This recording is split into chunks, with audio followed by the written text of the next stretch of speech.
Good afternoon. We're going to start in a couple of minutes. We're going to let people gather. It looks like people are coming in, so just bear with us.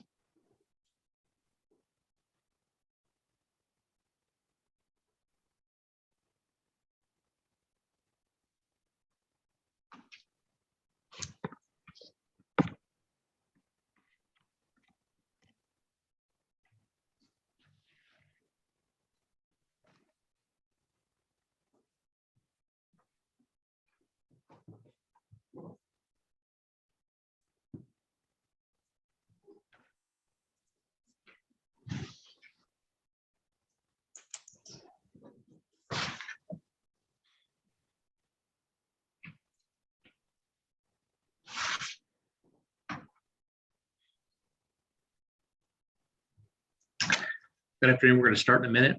We're letting people come into the room.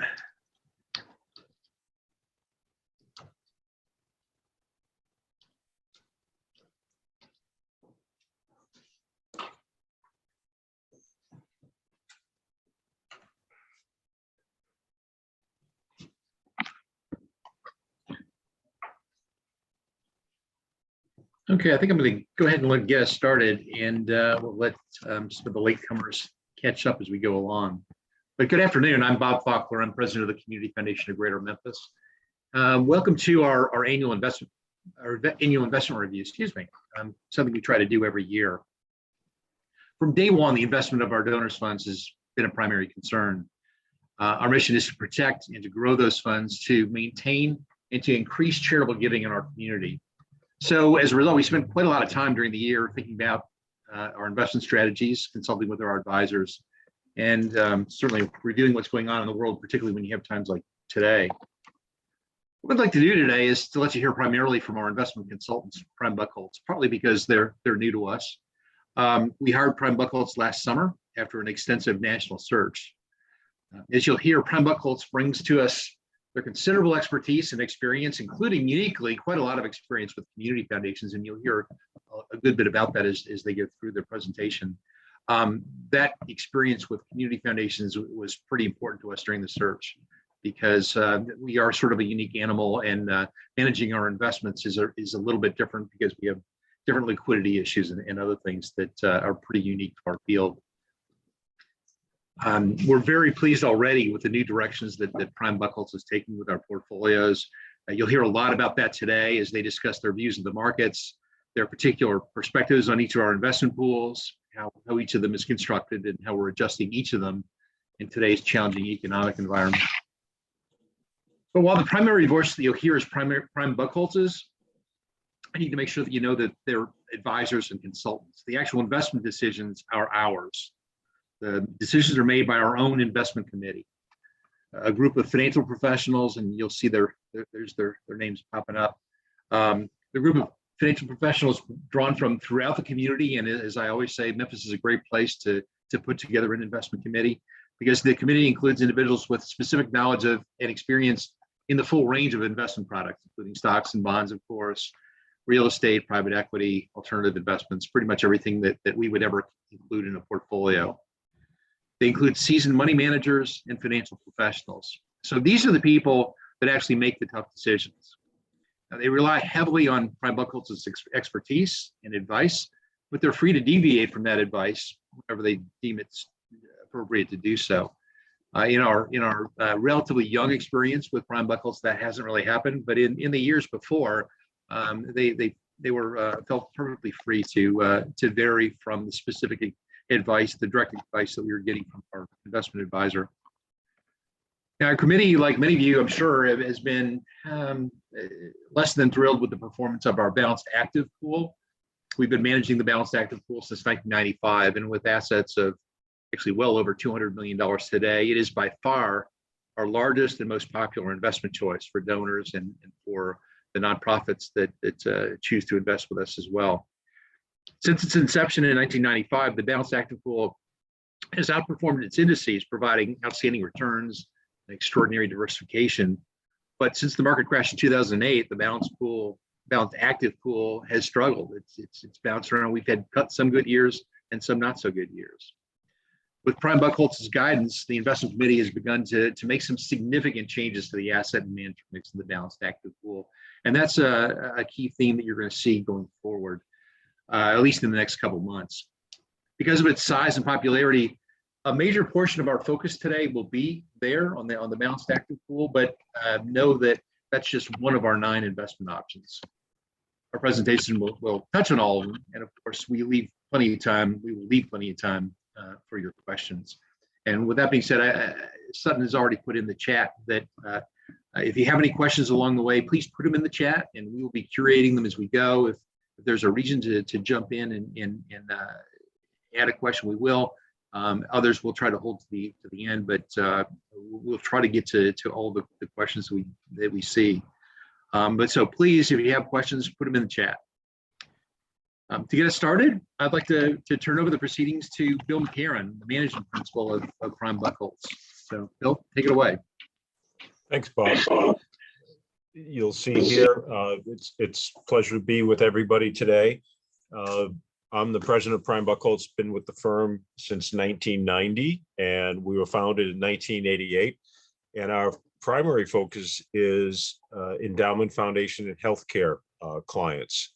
Of the 250 clients, about 85% of our practice is endowment, foundation, healthcare, trustee-driven organizations, mission-driven organizations, and we have a long history of serving community foundations, and I'll give you a little bit more detail there. We advise on over $75 billion. We are 100% employee-owned. More than 1/3 of our employees own equity in the firm. We have no outside owners or interests, and we think that keeps the focus on our clients and their missions and their objectives. We are world headquarters in Portsmouth, New Hampshire, about an hour north of Boston, and we have an office as well in Boston and a satellite office in Atlanta. On the next page, you'll see our community foundation clients. Our first client in the foundation space goes back 31 years. And this is a great list of our community foundations. So we've been able to really be a full resource in all areas related to the investment management of these foundations. And we were thrilled to get the assignment from Greater Memphis last summer. And it's been a productive start to the relationship, and we're thrilled to be here. And we have the team, and I'll let Brian Pimentel add additional color into the full investment team that is at the disposal of the Community Foundation of Greater Memphis. Yeah, great. Thank you, Bill. Good afternoon, everybody. Great to be with you all. Just echo Bill's comments. We're really excited about the relationship and the progress that we've made together in partnership with the committee and the foundation management. You see the team before you on this slide here, Bill, Kathy, and I, the consultants on the relationship. We're attending every meeting, interacting with the investment committee. We are all owners of the firm, as well as the investment analyst, Marcus Gray, who really supports our efforts as well. All owners. We think that brings really great alignment to the team here. Importantly, it's not just the three of us. As Bill said, we are able to tap into that broader ecosystem across the things that we learn and tap into across that community foundation practice, across sort of sizes and geographies, and be able to bring that to bear, best practices, what we learn across that ecosystem, bring that to bear for the Community Foundation of Greater Memphis, the broader research platform, the capital market insights that we're able to glean from that group, and importantly, the manager access as well. So, again, Kathy, Bill, and I are the face of Prime Buchholz, but we're supported by a full team and all of the resources of the broader organization. Kathy, I'll turn it to you. Sure. So let me pick it up here in terms of just a little bit more, if you will, on our collaboration with the foundation to give everyone an understanding, as has been described a bit by Bob as well, how this relationship works. And what you see laid out here is the sort of breaking it down into three major pieces, if you will. The investment policy and asset allocation is obviously very critical to meeting the foundation's return objectives. And we get a lot of input from the investment committee as it relates to return and risk tolerance, liquidity, spending, and so forth. And that is important input in terms of us putting forth our best thinking when it comes to your asset allocation and the policy guidelines, which once we have proposed to the committee, it is their decision to approve it, and if approved, formalize it in the investment policy statement. At the next level, you can see it's really all about the manager selection and the implementation of the asset allocation. So here you can think about the process as one where we are looking at a broad universe of managers and really drilling it down to the managers we think are the best fit. And that can have everything to do with active versus passive, the fees related to managers, the liquidity terms, and again, putting forth these recommendations to the committee for their review and ultimate approval and the trade activity. And then finally, on the risk management and reporting and the meetings, here you can think about the ongoing monitoring that we do on the foundation's portfolio in terms of the performance, the attribution related to the performance, the liquidity of the positions, and of course, providing that report every month and every quarter, as well as meeting both on a quarterly basis. And as you can imagine, when markets are volatile, we're available to meet more frequently as needed. We're putting forth the rebalancing activity that we think works best within the construct of the asset allocation and the market environment. And those rebalancing trades also are to be approved by the investment committee. And then last but not least is the technology side of things that we have developed over the last several years, and the committee has access to as well. And hopefully at the end of this discussion, we can just give you a quick drive through it, because it's a very important tool for our clients, particularly in the markets that we're in today that are more volatile. It gives a lot of information on estimated performance and underlying exposures. So hope to be able to get to that as well. So as you think about the relationship here, I think let's give an overview, if you will, of the investment options that were mentioned earlier. And on this first slide, what you see are the balanced active and equity active pools and long leaf pool. We've provided you with the benchmarks and the returns as of the end of the March 2022 quarter. But I think what's important to point out here is that much of the recommendations that we put forth to the committee on the balanced active pool can have implications for the equity active and the fixed income active pools. So there is some overlap as we go through today's discussion on the balanced active pool that does have implications for these other two pools in the options that you see in front of you. On the next slide, you'll see the indexed pools. And again, very simply here, we're outlining the benchmarks and the returns and the specific inception dates for each of the pools. And then finally, the fixed income and cash options that you see here as well. So taken all together, these 9 pools really do a good job of rounding out ways that donors can customize their asset allocation.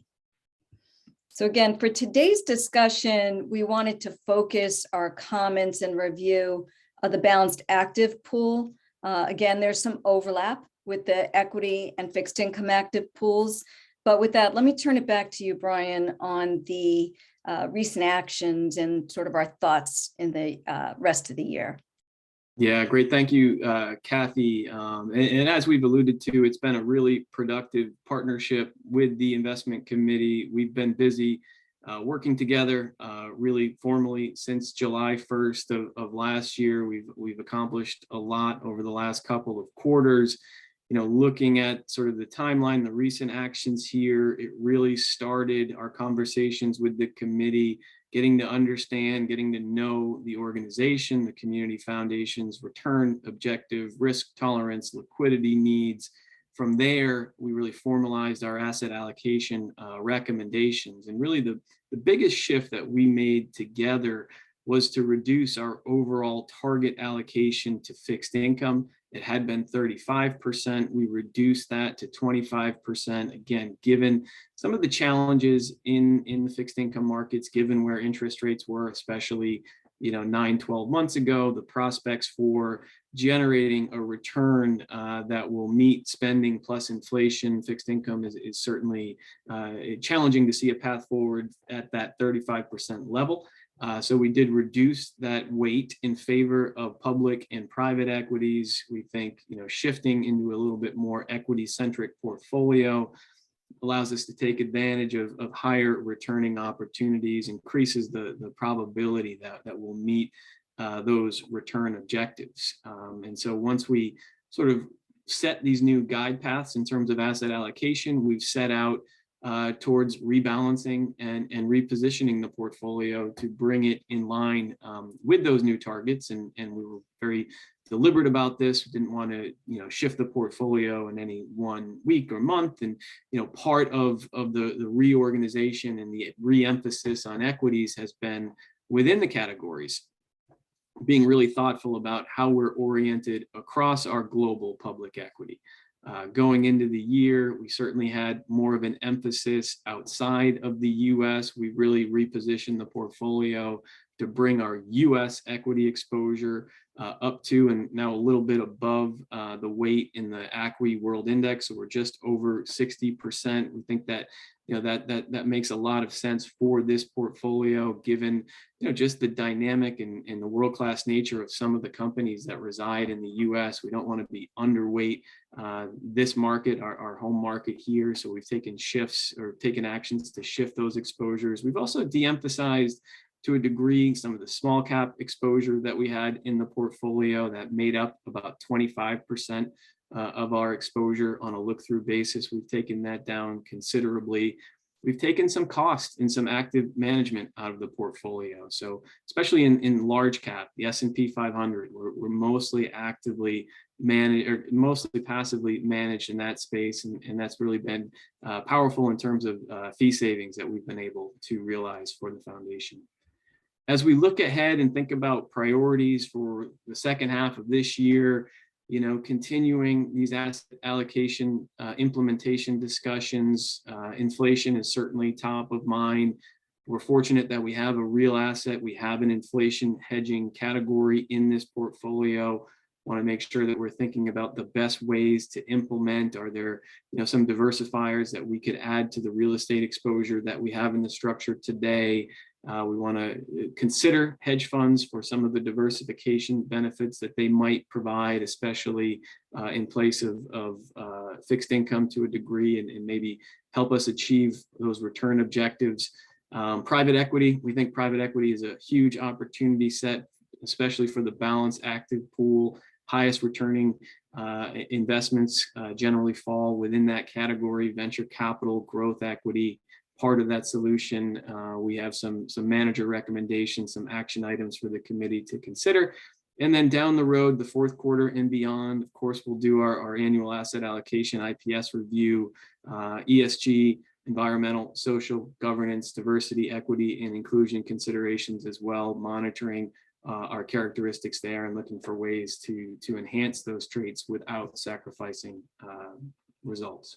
In terms of the asset allocation, again, the way we think about constructing a portfolio for a pool of capital, again, like this balanced active pool, extremely long-term horizon here. Again, we've emphasized that growth engine, that circle in the middle of the page here. We've allocated more to that public-private equity mix. We think that having that equity orientation is necessary to achieve the return objectives that we're seeking.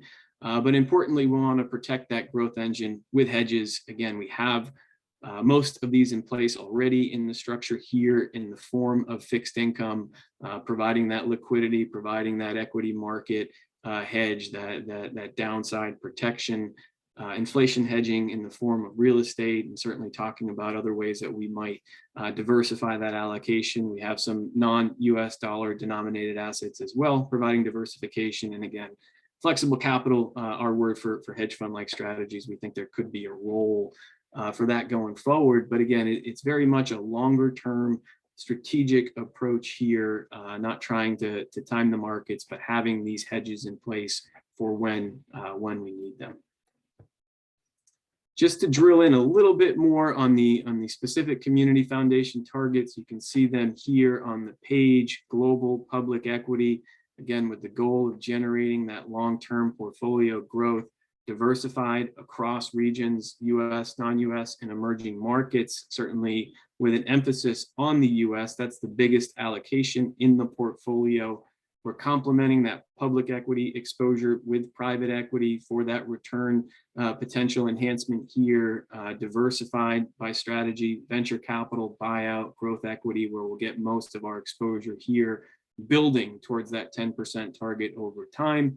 And again, building the hedges around that equity in the form of real assets, our inflation sensitive component, and core bond fixed income, that equity market dislocation, that true ballast in the portfolio. Just really quickly on the results, again, being long-term in nature here, we're not going to pivot the portfolio dramatically quarter to quarter. We set these long-term asset allocation targets. We take advantage of opportunities to rebalance as market conditions allow and market conditions dictate.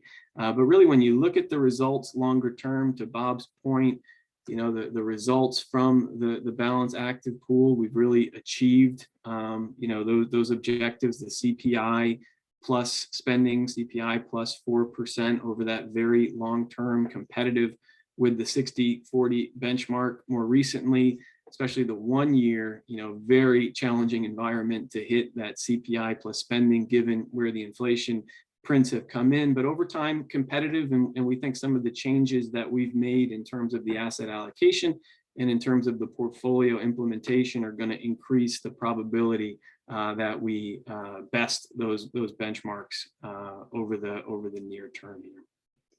We've got great liquidity in the portfolio. About 85% of the portfolio is available on a daily basis. So again, that gives us that flexibility to rebalance and to shift these exposures over time.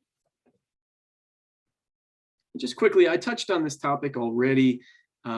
Global public equity, this is the biggest allocation within the portfolio.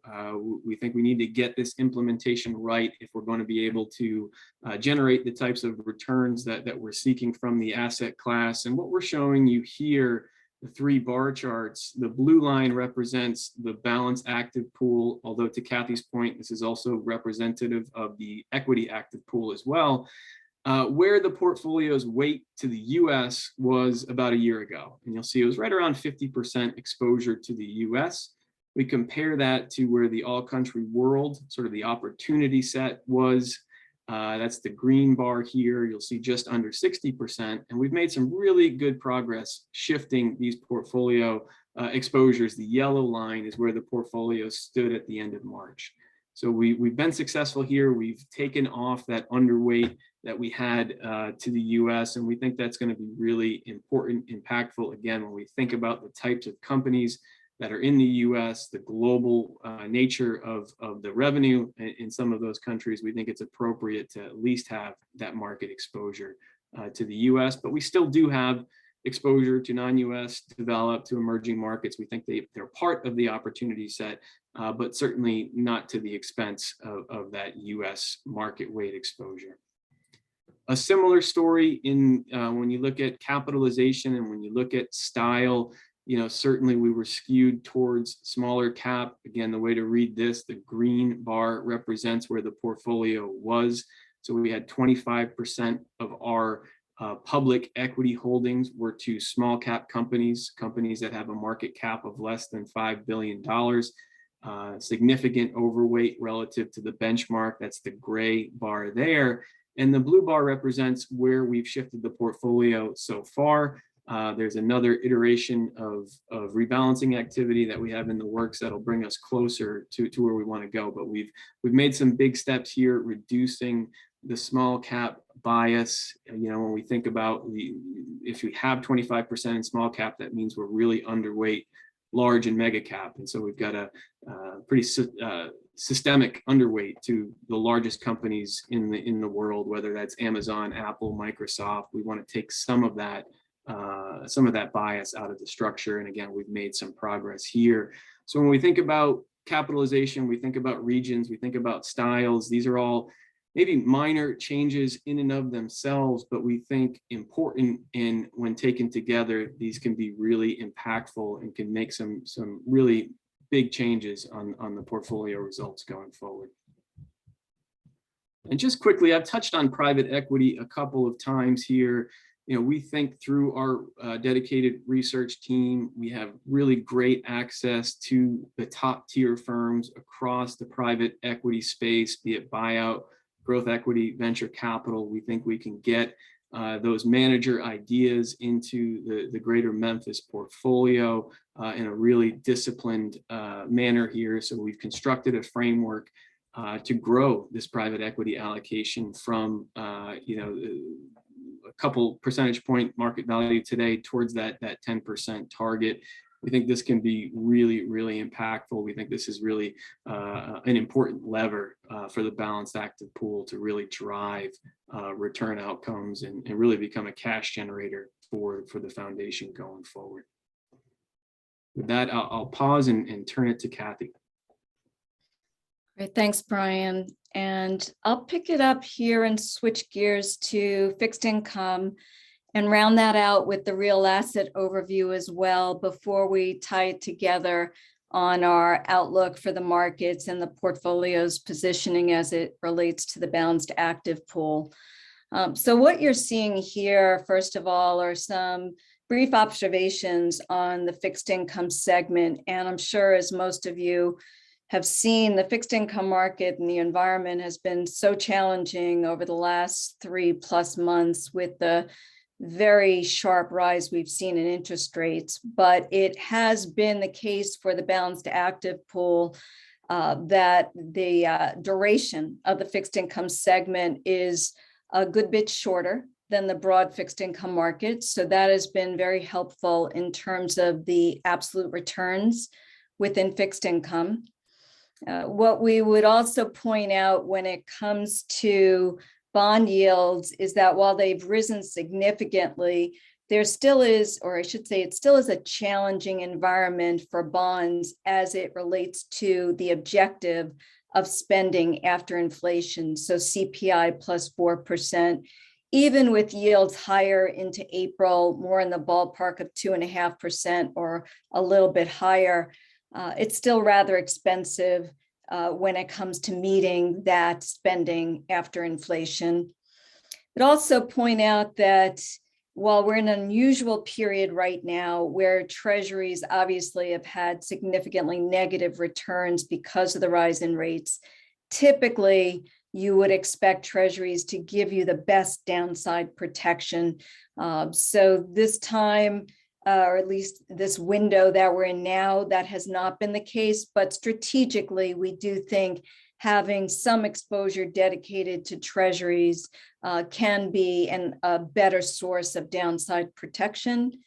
And then also there's a focus in the current composition of fixed income on yield and earning the spread, if you will, across various sectors. That has worked out well. But if we do hit a bump in the road or go into a recession, we could see some spread widening. So we have some thoughts there in terms of future considerations as we think about the asset allocation and the implementation.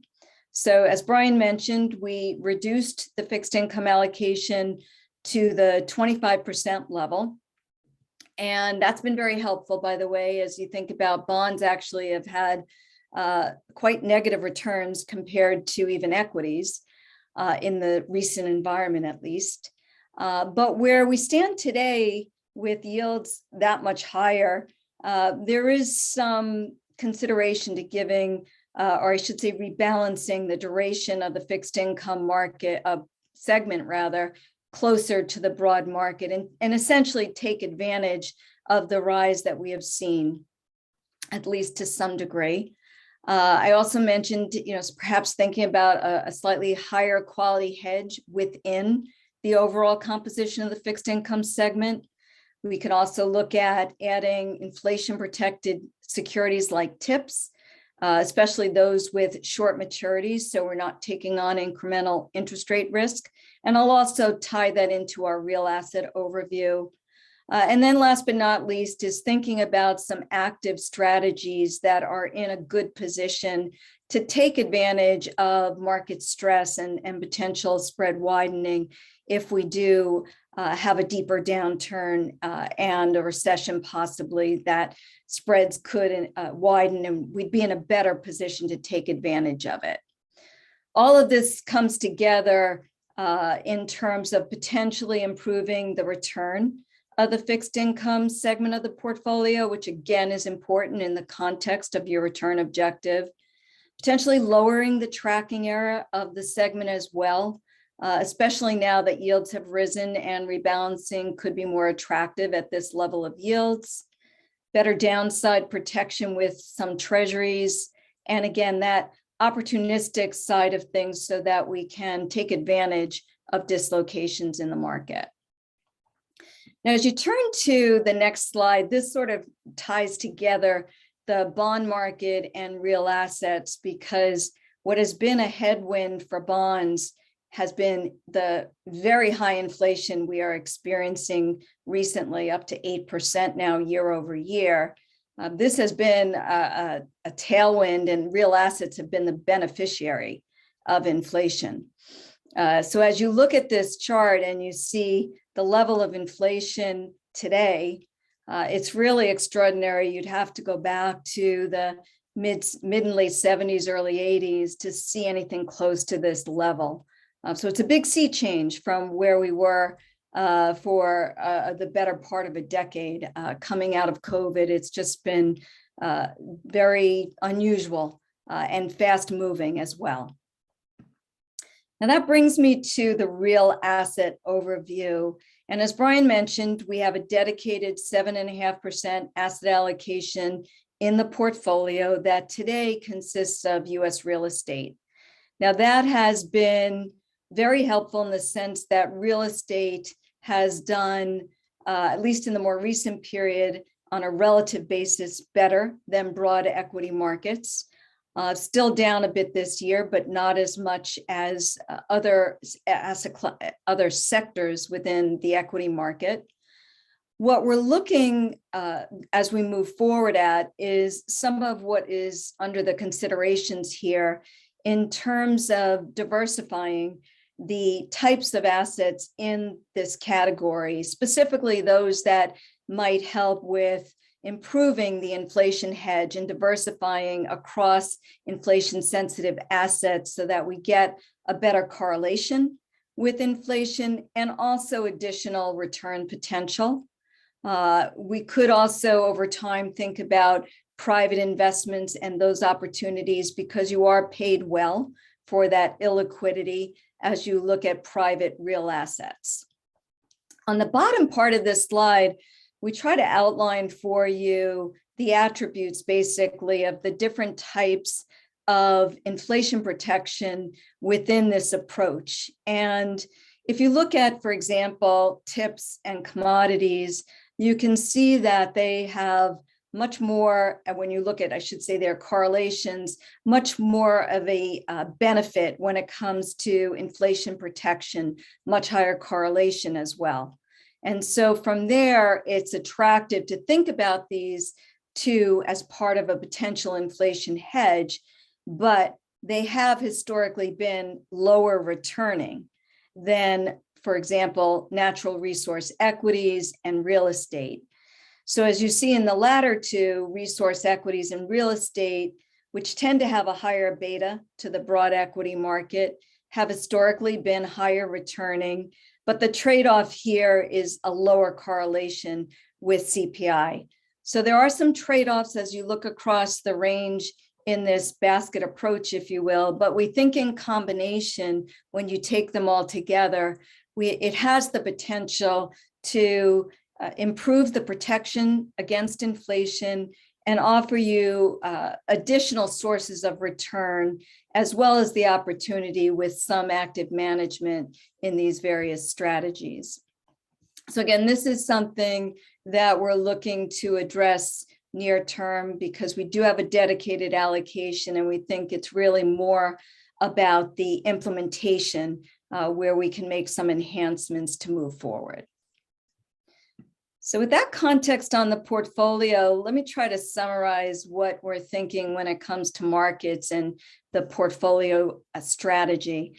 And in the next couple of slides, and this one in particular, you can see if you look at the blue bars, it's been a difficult first 3 months as we kick off 2022 with the negative returns across most of these assets, with the exception of commodities and natural resources. And it's been, interestingly, quite difficult for bonds, which is, again, that unusual period because bonds typically have been better downside or provided better downside protection when equity markets are declining. But we've been in a period where the inflation has really trumped everything else, and it has caused a pivot in the Fed such that interest rates have been on the rise quite significantly. So it still poses a headwind, but hopefully to a lesser degree as we move forward. The other interesting point is as you look at the domestic equity sector performance, this is a good illustration on the next slide where you can see the dispersion as you sort of look under the hood at equity markets. There's been really a big variance between the underperformance of growth-oriented industries that are really struggling under the weight of higher interest rates versus the value sectors and the commodities and energy, which are outperforming. So at least on a relative basis, outperforming as well. So it's been, again, overall a difficult environment, but there are opportunities here, certainly because there's a lot of dispersion within the market.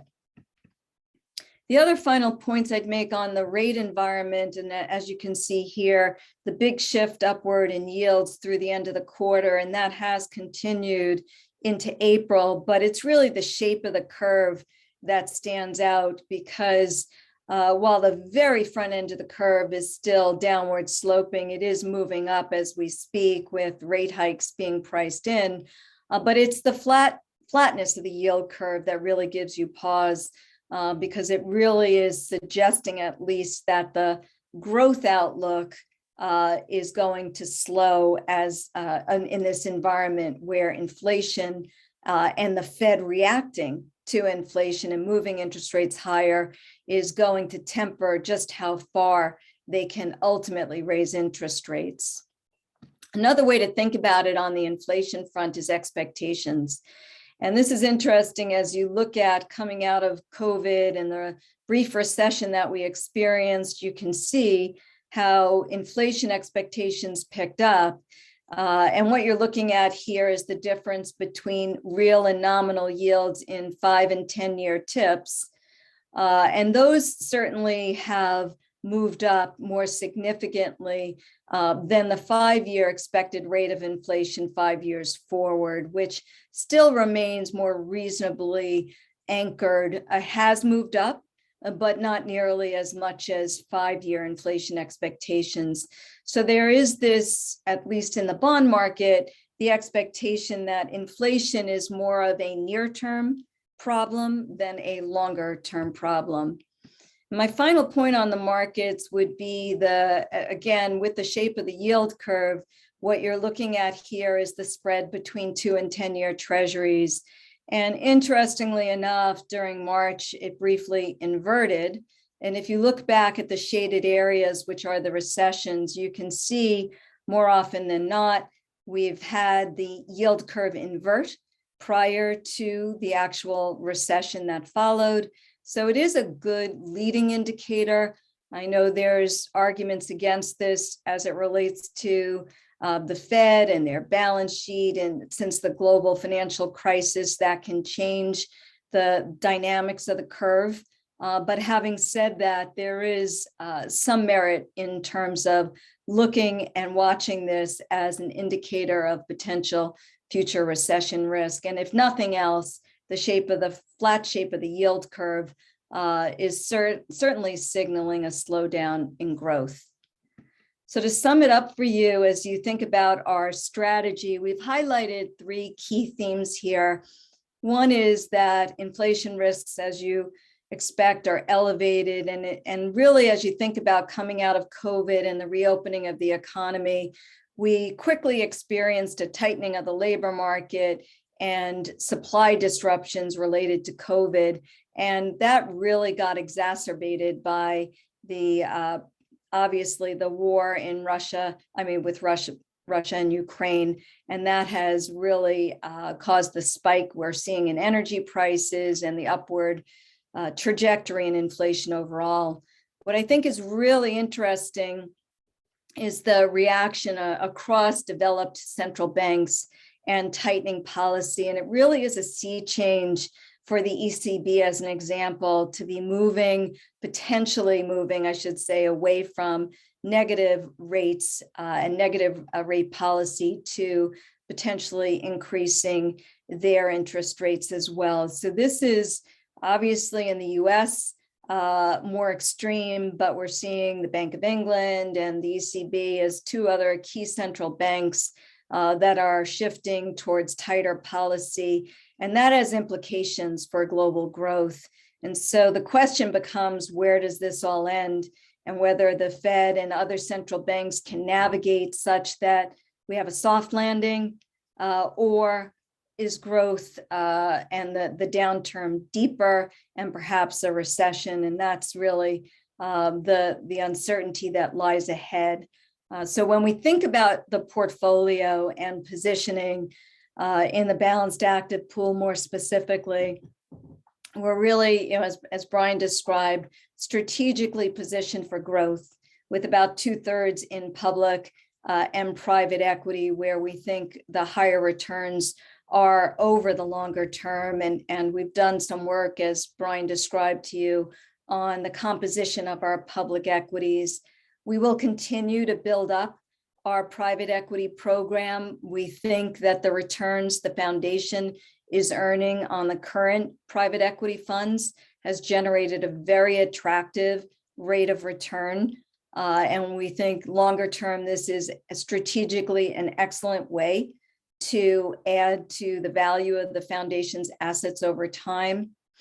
We also, having this strategic position in inflation sensitive assets, particularly in an environment where it may take a few years for the Fed to navigate policies such that inflation comes back down closer to their 2% target.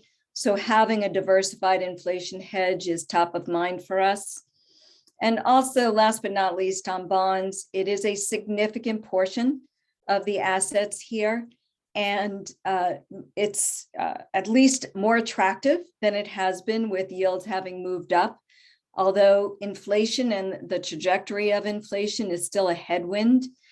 So there is the risk here that we could see a recession if inflation is such that the Fed has to move even by more than what is already priced in and over a shorter time period. So there is this uncertainty at the macro level that could still pose some headwinds for bonds. But having said that, we also appreciate the fact that where we are today, it's more attractive in terms of pricing as well. So we'll think about that in terms of the recommendations on duration and sector exposures. And of course, we have a lot of liquidity in the portfolio to facilitate these types of transitions as we look ahead. So to just maybe round this out, Brian, briefly, if you wanted to touch on the technology, and then we can open it up perhaps for some of the questions. Yeah, absolutely. Thanks, Kathy. And just wanted to preview this tool here. We call it the Prime Plus, the client portal. We touched on this before as far as the technology that is at our fingertips, meaning Kathy, Bill, and I are using this portal on a daily basis. We're getting, daily updates in terms of market value, asset allocation, manager attribution, exposures. But this is also available to the investment committee, to the foundation management team as well. And so we're all, tied into this data and able to access this on a daily basis. We think it's really powerful for the decisions that we make together. Really great environmental, social, governance, diversity, equity, and inclusion information available on all of the managers, as well as the portfolio together. So maybe, Kathy, before we open up to questions, if you just want to touch on that one slide here, and then we'll open it up. Yeah, happy to do that. So what you see here is the progress that we have been making at Prime Buchholz to meet the demand and the interest that our clients have when it comes to mission-aligned investing. As Brian described it, that is an umbrella, if you will, mission-aligned investing for what is better known as environmental, social, and governance investing, or ESG, and diversity, equity, and inclusion. And today, almost $9.5 billion of the assets we advise are in recommended mission-aligned investment strategies. And you can see really the exceptional growth that we've had over recent years in terms of adding products to our recommended managers across all of the asset classes to meet the demand and the interest our clients have when it comes to ESG and diversity, equity, and inclusion. And this is a growing area for us in terms of the number of strategies, and the interest does, as you see here, really cut across all of the asset classes in public and private markets. So we are very focused, and we have a mission-aligned investment committee as well that works alongside the research teams and the consultants to really help bring all of this to our clients. And the research teams are doing all this work on the strategies and really using their networks. And sometimes our clients have referrals to us as well for ESG and diverse managers that are helping us to grow in terms of, again, mission alignment.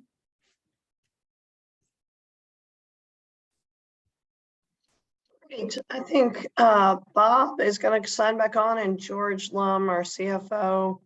If anybody has any questions, feel free to put them in the chat. Kathy and Brian and Bill, we had a couple of questions submitted before today from folks, and they kind of had the same theme of why are we not, just putting our funds in a passive low cost option like an EFT or SPDR or something like that. So I don't know if you guys want to respond to that, and Bob, you might want to. Yeah, let me jump in first, and I'll let Kathy and Brian add some color. So why not just index the equity side of the portfolio? Very simply, I think that I've got three answers to that. Number one, in most environments, we think that active management pays. It does require higher fees to pay an active manager, but if you hire the right managers at the right time, we think that it produces significantly higher returns, and that's why you have an actively managed portfolio. Secondly, there are significant allocations to index strategies in the active pools. So we do think that even in the actively managed pools, there is a place for indexed management or indexed options, which does significantly keep our costs down, which is important. But we still have obviously significant allocations to active managers. And then the third answer is I wanted to share my screen to make sure that everyone knows what the options are. This is our and this is not included in this presentation, but maybe we should have. This is all of our investment options, and we have 9 investment options. And there, as we go down sort of the left-hand column, there's cash equivalent options, fixed income options, balanced options, balance being both equity and fixed income and other assets as well. And then equity only options.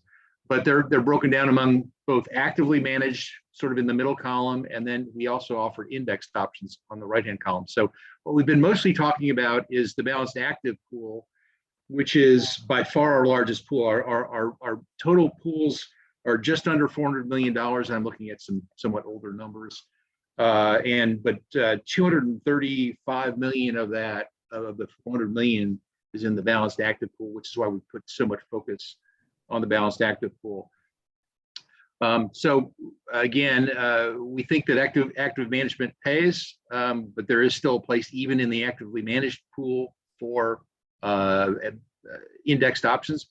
But the most important answer is, if you just choose as a donor or as one of our investment or nonprofit partners, we have indexed options that you can just go fully to the indexed choice. So we offer a balanced index pool where it's just it's 3 index pieces that you'll just get exactly what the market returns in those 3 pieces. So if you want to just earn what the market earns, either in a balanced option or separately in U.S. equity or international equity or fixed income options, there are options there as well. So we think the active management pays, but if you don't agree, then we've offered indexed options.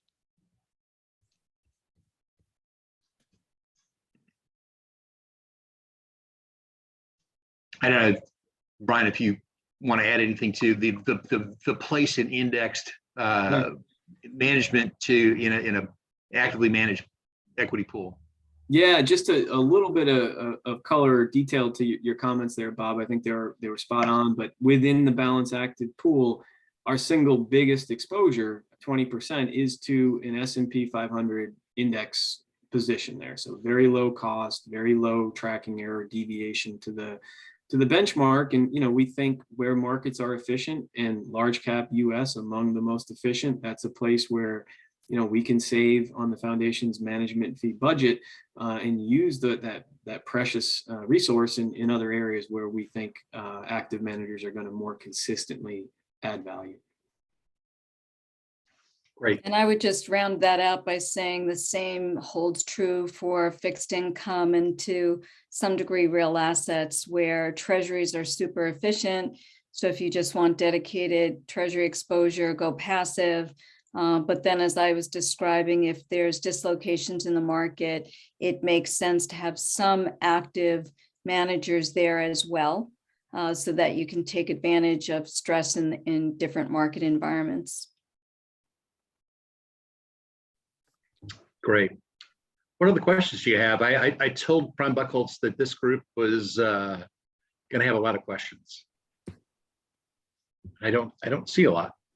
And I know there was a question about the intent of the real asset, the inflation hedging part of the portfolio. That was before Brian went into greater detail in terms of the approach. So I think we answered that question, but if we didn't, just send a chat. But Right. Hopefully that painted the picture more fully.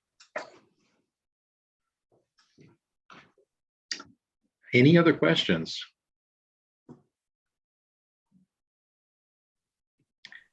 Well, seeing none, I'm going to thank everybody for your time this afternoon. Certainly want to thank our partners at Prime Buchholz for preparing this and really really showing our donors kind of what we're doing to really provide the best returns for you to maximize your returns, but also ultimately your charitable impact on the community through your investments. And again, thanks everybody. If you have any questions again later on, feel free to reach out to any of us and we will get back to you. But again, thank you for your time and thank you for what you're doing in the community. Bye, everybody. Thanks, everybody.